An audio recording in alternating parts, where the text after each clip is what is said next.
Hello everybody, welcome back to the channel and another Monday Mix. Today we have the 25th of August. Now I do have some coins that I've been buying and I'll show you those towards the end of the video. But firstly, a bit of coin news. Now most of you will already be aware of this, but the Royal Mint issued a press release last week to say that they were putting 170,000 of the £1 2025B coins into circulation. And I think Judith mentioned to me when she was down at the Royal Mint that she did see one of the hoppers full of £1 coins, so that's obviously what they were. I think some of them will be going to the Royal Mint tills initially, and the rest will probably end up in the post offices, so no doubt the post office staff will have those on eBay at exorbitant prices. But before anybody starts jumping to conclusions, I very much doubt that this £1 coin will be sort of a low minted one, because it's happened before. I mean, most recently the 2023 B coin, they put a couple of million into circulation. Again, everybody thought that was it, but it ended up being a mintage of 10 million and 30,000. And we're just recently seeing some of the 2022 coins turn up, and that's just got over 7.7 million coins in circulation. So this 170,000 might be just the first tranche. Now, somebody I sort of regularly communicate with did actually mention in a comment that it could well be a ruse by the Royal Mint to try and get people to buy the 2025 set. So it could well be that they haven't been selling that many, and that's a way around it. And in addition, in 2020, the same thing happened with the diversity coin, the 50 pence that initially had, I think it was 2.1 million went into circulation. Everybody again jumped the gun thinking that was it, and it ended up being 10.3 million. So just hold your horses for now. We don't get the mintage figures until next year. So the next thing is what happened on this day. So I've got three notable events, deaths wise. Now I normally do it as a coin related item, but only one of these has a coin, the other two don't, and I'll come to that in a second. But so on this day in 2012, we saw the death of astronaut Neil Armstrong. Now, obviously, he was the first person to step foot on the moon on that eventful day of the 20th of July 1969, and he was closely followed by Buzz Aldrin. Now, the lunar module was nicknamed Eagle, and that touched down in the Sea of Tranquility. Michael Collins remained in the command module, which was orbiting the moon. Now, up to now, there's been a total of 12 humans who have walked on the moon between the years 1969 and 1972. And that went from Apollo 11 up to and including Apollo 17, apart from Apollo 13, where we know Tom Hanks was piloting that one. Anyway, the coin I've got to show you for that one, it is what you probably call a fantasy coin or a token, but it was just to commemorate the 50th anniversary of the moon landing. So this is supposed to depict Neil Armstrong descending the ladder with his one small step for man, one giant leap for mankind. And on the other side we just have like a footprint on the moon, and then around the outside we've got Apollo 11 moon landing 50th anniversary, and then right at the bottom there we've got the 1969 to 2019. Next up was another notable death, this time the British physicist Michael Faraday, who died on this day, the 25th of August 1867, at the age of 75. Now, he did a lot of work in electromagnetism. He also helped build and optimise lighthouses, as well as helping to prevent corrosion on the bottom of ships. So whilst there isn't actually a coin for Michael Faraday, there was actually some British currency, and this one was the £20 note that was actually issued on the 27th of September 1993, and it was actually demonetised on the 28th of February 2001. So it would have still been legal tender up to that date, 28th of February 2001, whilst the other design that was currently in circulation ran alongside it. And the final event is also of an inventor who also died on this day, this time in 1819, and that was the Scottish inventor James Watt. He didn't actually invent the steam engine, but rather improvised the efficiency of the Newcomen engine, which had a reputation of breaking down due to overheating, and James Watt actually invented some sort of condenser to prevent that.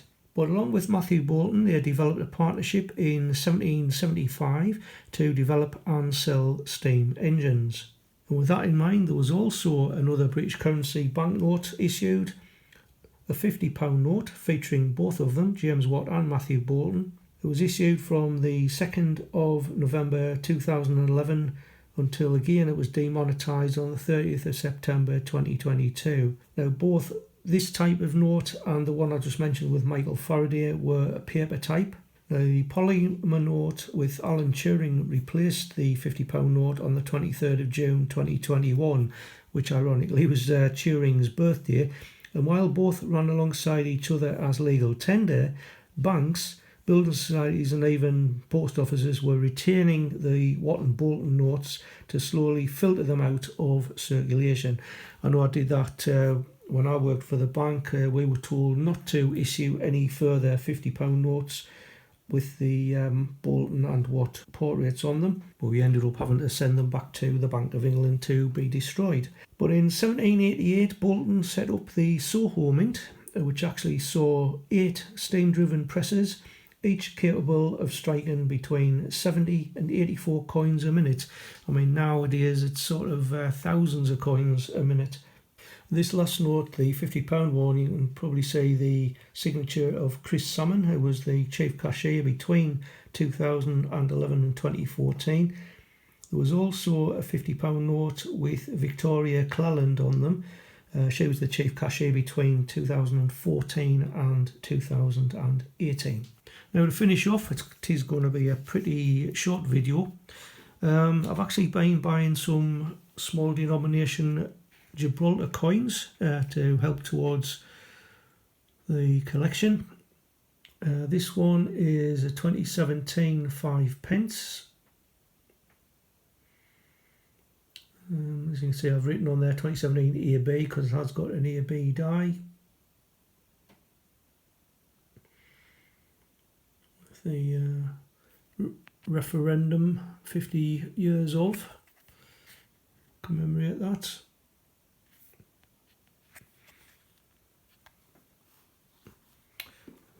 And then I also got another 5p, 2020. Again, this one has a die lettering BA.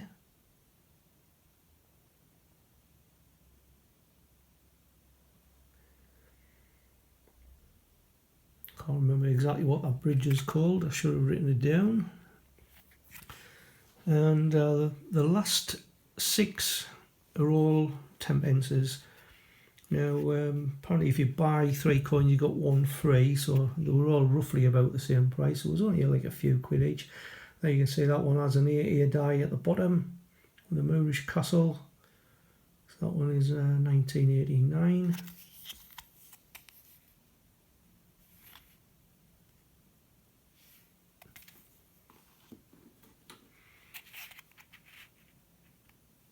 And so go on another one there, that's got an AA die. This one dated 1990.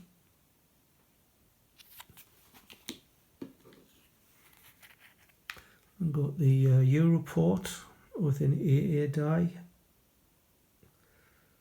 It's just to the left where it says Euro.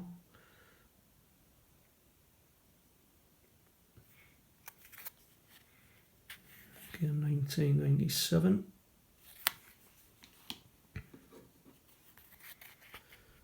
Another Europort. This one has an AC die lettering again, just to the left and underneath where it says Euro.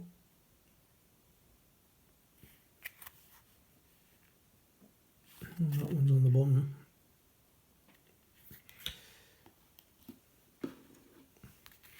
The fifth one again is another Europort, 2003. Again, AA die.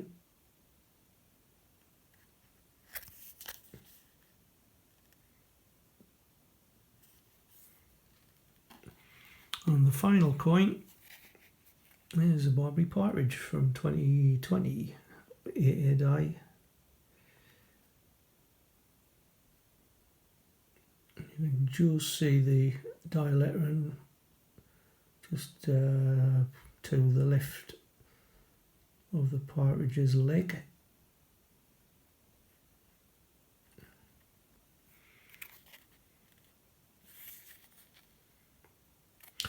Right, so you know what's coming next. It's the big album coming out, so I'll just zoom back out.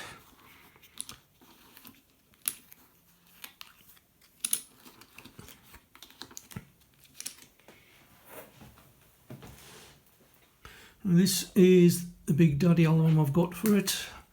I did have sort of the Isle of Man ones as well, but I've moved those into a separate album.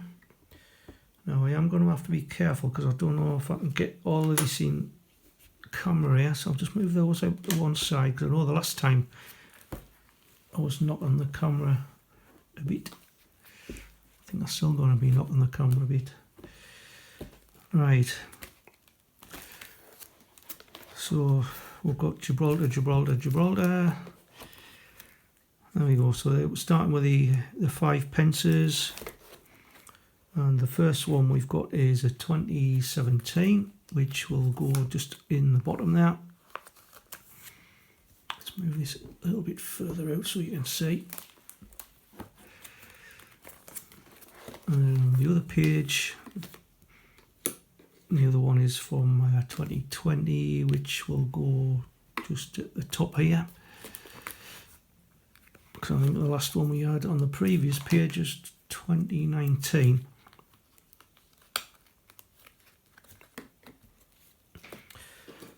Right, now the other 6 tenpences got a 1989. So that will go in the top right hand corner. Just out of shot, but got a 1990, 1997, 2002, which will go down the bottom, and then a 2003 next to it, and then we'll turn the page because we need to put a 2020 in, which will go in this bit here. And that actually completes a date run of 10 pences for all the circulating years. Now I know there's different die marks as well, which hopefully I might get at some point. But regarding dates, I'm now up to date with all of those on the 10 pence side. We'll be working our way towards the others. Obviously, just remember I've got all those signed bunnies in the front of the album. Right, that's it for today. There's not a great deal much more I can talk about, you'll be pleased to know, but I've got a nice coin find on Wednesday when the 50 pence hunt is done, so look out for that one, and until the next time, keep on hunting, enjoy yourself, and I'll see you in the next one. Bye for now.